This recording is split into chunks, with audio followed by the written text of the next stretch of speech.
জাতীয় পার্টির চেয়ারম্যান বঙ্গবন্ধু এরশাদ সাহেব তার মৃত্যুর পরে পার্টিটা অনেকটা দুর্বল হয়ে পড়েছে, এলোমেলো হয়ে পড়েছে। এখন মনে হয় আমার যে পার্টিটা ঠিক মতো পরিচালিত হচ্ছে না। সেই জন্য এগুলো ঠিকভাবে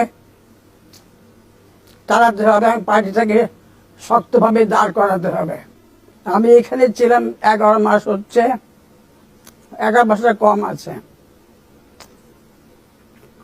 কিন্তু আমার প্রতিনিয়ত নেতা কর্মীদের সাথে যোগাযোগ আছে, তাদের সাথে আমি কথা বলছি এবং তাদের সাথে কুশলাদি বিনিময় করছি।